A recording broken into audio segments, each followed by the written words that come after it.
केदारनाथ धाम मंदिर के अनसुलझे और अनसुने रहस्य कोई भी तर्क नहीं सुलझा पाई है ये गुत्थी। क्या है केदारनाथ धाम का इतिहास? बर्फ में पूरा दब गया था केदारनाथ धाम। 6 महीने नहीं बुझता दीपक। मंदिर से क्यों नहीं टकराई भीमशिला? उत्तराखंड में स्थित केदारनाथ धाम को लेकर लोगों के मन में अपार श्रद्धा है। हर साल कई महीनों तक चलने वाली केदारनाथ धाम की यात्रा में बड़ी संख्या श्रद्धालु ऊंचे पहाड़ों की चढ़ाई कर बाबा केदारनाथ के दर्शन करने जाते हैं।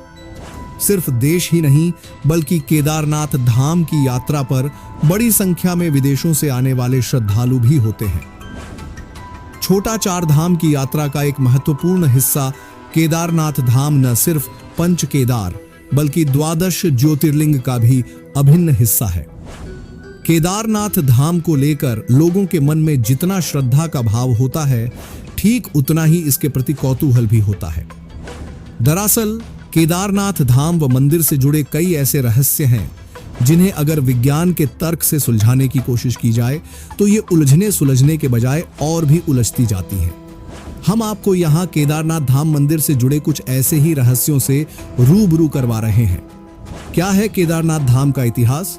पौराणिक मान्यताओं के अनुसार महाभारत का युद्ध समाप्त होने के बाद जब पांडव स्वर्ग की ओर चल पड़े तो महादेव ने एक भैंसे के रूप में उन्हें दर्शन दिया था। कहा जाता है कि बाद में वह धरती में समा गए। धरती में पूरा समाने से पहले ही भीम ने महादेव को पहचान लिया और उनकी पीछे से उनकी पूंछ पकड़ ली।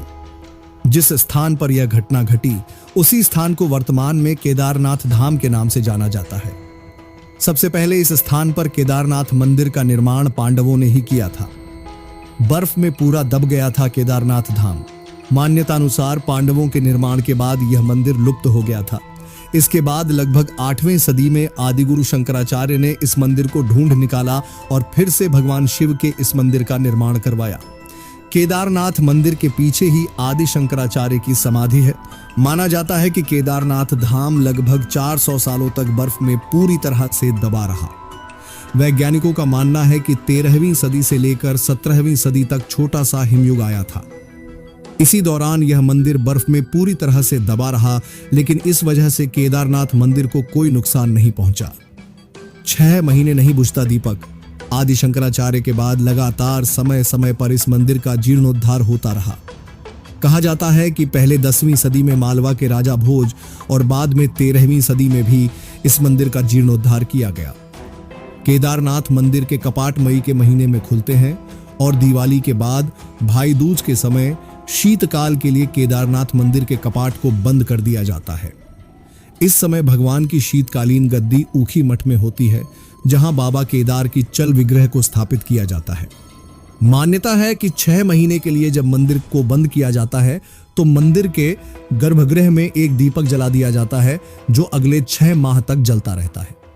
शीतकाल के बाद जब मंदिर के कपाट खुलते हैं तो दीपक भी जलता हुआ ही मिलता है।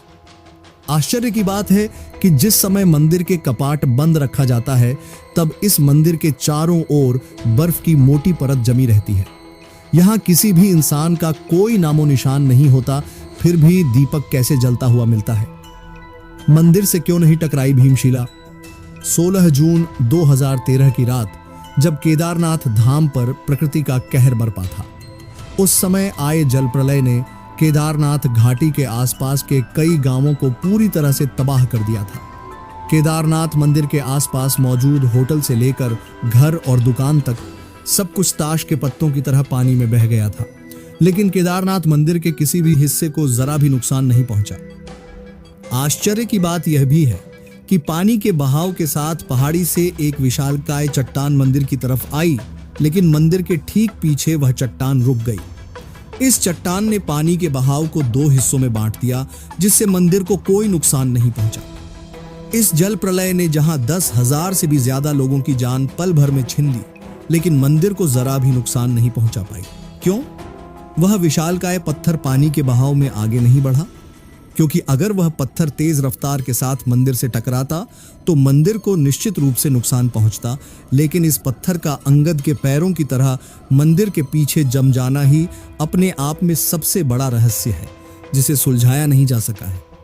वर्तमान समय में इस पत्थर को भीमशिला के रूप में पूजा जाता है, जो आज भी मंदिर के पीछे मौजूद है। वीडियो पसंद आए तो चैनल को सब्सक्राइब जरूर करें और लाइक करना न भूलें।